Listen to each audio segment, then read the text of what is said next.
And hey, everybody, welcome to That's Good Stuff, the show where we review pop culture's newest releases. And this week, that new release was Sinners, a film by Ryan Coogler from WB, starring Michael B. Jordan in two roles. And Haley Steinfeld was there too. That made Michael happy. I'm not gonna lie, it made me happy too. Sinners takes place in Prohibition era Mississippi, where we have two twins, one Stack and one Smoke, and they have just arrived in town, their hometown, I guess it would be, from Chicago, where they worked for the mob, and they quickly grab up their little cousin, and they got an adventure to get going. Yeah. So he's a blues playing guitar player, and the son of a pastor. So they call him Preacher Boy. So they grab this kid and they go to town and they tell him, "Hey, we're going to open up a juke joint." A juke joint. So kind of like a speakeasy type thing, or what do you call them in Texas? Ice. What do they call? No, they haven't. What do they call? Ice something, ice houses or something like that. Anyway, I was about to say we do have ice in Texas, but that's a whole other thing. So they start on this venture to make a successful club, and they, grab all the supplies they need. They have a friend who can supply the catfish, and the wife of the friend can supply the signage. And they have a musician friend who they're like, "Hey, we'll give you more money to play at our place." And he's like, "I played at the same place for years. Why would I come join you?" Because we have beer. Irish beer gets him the turn. Although, has anybody ever had corn liquor? It's nasty. I've had moonshine before too, and it's just like I've had flavored moonshine. Flavored moonshine's really good. Well, it was like Kool-Aid? I can't remember if it was like apple cinnamon or something like that. I don't know, something weird like that, but it was really good. That sounds right. Have you ever had like the ethanol, like the pure stuff? Oh God, no. That is like I'm not gonna drink anything called ethanol. That's pretty much just all it is. It's pure, like you could run a car on it. Like 200 proof. Is that possible? So yeah, they got their Irish beer and their Italian wine, and they're ready to go, man. So not suspicious at all where they got that stuff. Yeah. So they also have some relationships going on. Stack knows Haley Steinfeld's character. I don't remember her name. Haley Steinfeld. That's who she is. Like, what's her name? Look it up. Something with a Y, I think. Mary. Okay. I had a Y. I thought it was like Yvonne or something. No, I meant Y at the end. I thought it was like Penny or something like that. And then Smoke has his, I don't think it's his wife, but it's his, the mother of his child, his past child. And she's kind of like a voodoo witch doctor living out in the country, and he visits her. And everyone he does more than visit her. Conjugal visit style. I was just like, "Sir, the door is open to your wife's shop." There's children. There are children there. Still in earshot. Yeah, so they gather all their friends and family, and they're gonna join this. They're gonna throw this big old party because I guess cops in Mississippi didn't care about that stuff.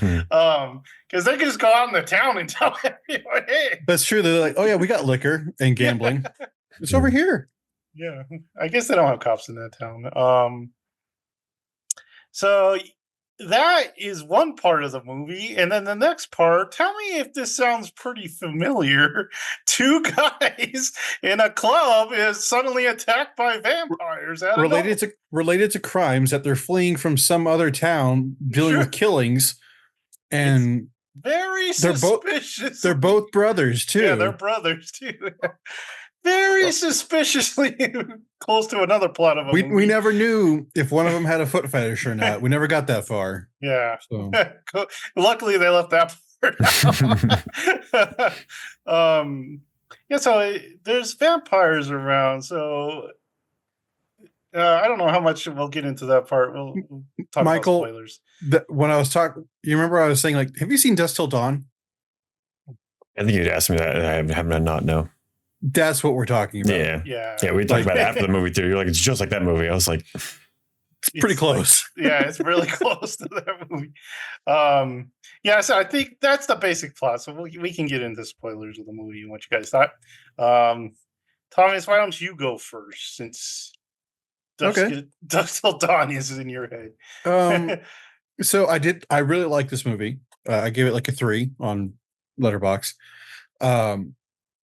My biggest complaint for this, and I told Michael this, is that they never went full one way or the other.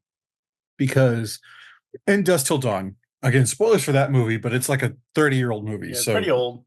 Who cares? Close your ears, Michael. they lean in. They lean into the ridiculous part, and that's why I enjoy that movie so much. Is because it's just bat crap crazy. It's a fun movie. But this one, saw it like before I knew anything about movies and stuff, and I'm like, oh, this is a movie about 2 guys going to a bar, and then also vampires. Like, what the heck is going on? 15 minutes in is when the vampires show up. You're just like, whoa. So that I enjoy that part of like from Dusk Till Dawn. This one was very much more serious in tone, but at the drop of a hat, it could be really funny. And so I was just like, that's kind of off-putting. I mean, it's a funny joke. I laughed, but it also never went the full serious like action, like John Wick stuff. There was some action in it, but it was never like, it wasn't the main focus of the movie. And so I felt like it was kind of like an identity crisis almost. So it kind of took me out of it a little bit. The music in this is great. I really love the music. But same caveat, they never went fully like a full merge of genres. Like, and again, me and Michael talked about like Great Gatsby. Well, I know, Joseph, you don't care for that one, but I think it does work where the modern is very seamlessly integrated into the classic stuff. I think it's better in this one. Well, the part where Preacher Boy is doing his guitar summoning, basically. That was a cool sequence, except for the crunk girl. That was like completely like, because it was like you know that meme of like the really loud car passing by your house and then it goes away. That was it, because it didn't fit in with anything else. I'm just like, what happened? But yeah, like the music was very good. The acting in this is fantastic. There was not a bad performance. I think that they gave too much away in the trailer, though, because it's weird because the first trailer didn't give like anything away. Yes, and then the second trailer gave it all away. It's the whole plot, yeah. Which that first trailer is so good because I was like, I'm really interested in this. Like, I'm gonna see this. And then the second trailer, I'm like, there's the whole movie. And that person turns, or that person turns, or that person turns. There was no surprises whatsoever, like in the turning. Showed the brother turning in that trailer. So it's like, and so there was no surprises in it, which was kind of a disappointment. But I don't lay that at the feet of the movie too much, just the trailers. Okay. Again, we're talking about performances here. The bad guy was the crowning jewel of this movie, because that guy was just cool. I like the implications of that he's thousands of years old, because when Preacher Boy's like, when he's like has Preacher Boy in that hold or whatever, he starts reciting the Lord's Prayer, and then the bad guy starts reciting the Lord's Prayer. It's like, those priests took that prayer to my country to deceive us. I'm like, okay, he's Irish, so he's pre-Christianity Irish, so that's like in the 200s. So he's like probably a little over 2,000 years old. That's really cool. I do like this is something I kind of wish they leaned in a bit more because they're so musically inspired. I wish that the vampires were more musically like, I don't want to say talented, but there's that part where they're like the three walk up and they put up that corny like hillbilly musical. I wanted them to like lay down some like hardcore like folk music and to be like, and to have like the people be tempted to let them in, but then like, no. But it was just like, yeah, who would let these creeps in? Like, like that's a horrible way to approach that. But if they like lay down some like music stuff like they did later on when they were being all creepy, they're like, oh, that's kind of cool when they did the Rocky Road to Dublin, but didn't do that. So again, this is a very uneven movie. I still really liked it. It was just, it didn't go as far as I wanted it to. This is not a 98% on Rotten Tomatoes movie. I'm sorry. No. I don't know where they got those numbers, but that is not that. So, yeah, it's still worth watching though. I liked it. So who wants to go next? Michael, go next. Yeah, I mean, pretty much. I feel like Jared and Thomas and I are very much on the same page of it. The first like third of it or whatever, where we're getting this kind of isolated story. I felt like it was very much the movie. The identity of the movie was set. You had the tone, you had the characters building up this kind of squad to have this isolated event in a abandoned town warehouse, whatever the heck that thing was.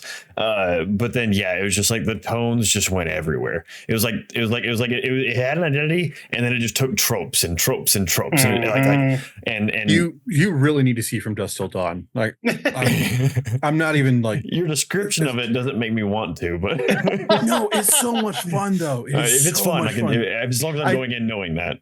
I told him about George Clooney and the chainsaw, the sawzall. The steak. So, but yeah, one of the biggest examples I can give for just like trope cheesiness, where I told them, I was like, I feel like you're just screaming CW TV show to me, is whenever I hate in vampire stuff. You guys know how picky Alex and I are about vampire stuff. We're like, we want it done right, and it's never been done right in our opinion, ever. And it's so frustrating. I haven't seen all the vampire stuff, so I can't say ever, but, whenever like I hate whenever they like pretend like it's something else and then swap to vampires. So she keeps calling it something with an H. I can't remember what she was saying. Hates, yeah. And like hates, but then they have this setup shot where she realizes what they are. It's like a 3/4 shot, so it's like most of her body centered on the screen. It's like, no, they're vampires. They did that. I was like, that is straight out of like I would see Vampire Diaries or CW. Like a teenage vampire. I was movie. like, well, I'm sorry. Let me do the turn. Yeah. Vampires. Yeah, that's like I was feeling real good even with the weird tonal shifts when all this stuff started happening, and then that just went like I had to climb back to enjoyment after that, because I'm just like, why you gotta do that? Why? We know what vampires are. Everybody knows what a freaking vampire is. We don't have to be all lame about it. And just, I don't know, just pretend. I mean, I don't like when they pretend like they don't know what vampires are, because that's also unbelievable to me as well, if you're going to base it in this reality that we're in and everything.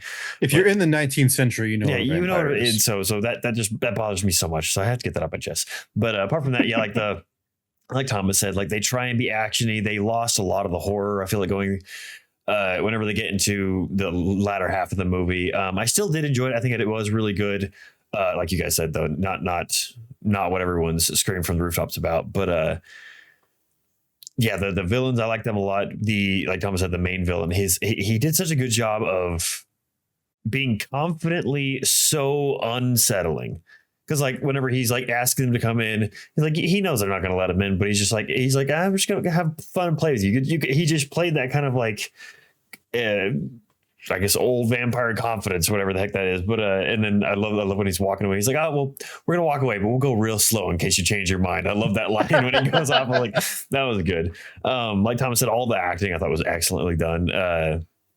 Not a bad performance. And then like we were kind of talking, like Thomas brought up, he's like, the movie starts and you have that first scene where Michael B. Jordan is passing a cigarette between himself, and Thomas is like, they're just showing off right now. I'm like, I know, like that'd be unless you're just digitally face swapping, I don't know how, like that'd be a complicated thing to do. So there was a lot of impressive stuff like that. So it was shot well, but then it hits things where like there's that guitar riff thing that happens like 3 or 4 times in the second half of the movie where I'm like, I feel like you're just trying to make me feel like I'm sucked into an 80s movie. This hasn't been an 80s Yeah, movie I this didn't whole like that time. either. And then they pull me into this weird tone of like, we're going to be cheesy and lame and we're going to be old school. Like, that's not what we've been doing this whole time. This whole movie's been eerie. It's been isolated. It's been slow. It's a very slow burn at the beginning. I enjoy that a lot. And it just takes this pace of like jumping to 100 of like, oh, you're going to die. You're going to die. You're going to go. You're going to go. And there's some really fun bits and funny bits, but there's just such a tonal inconsistency throughout it, which, like, going off the trailer and like we see him and his brother in that room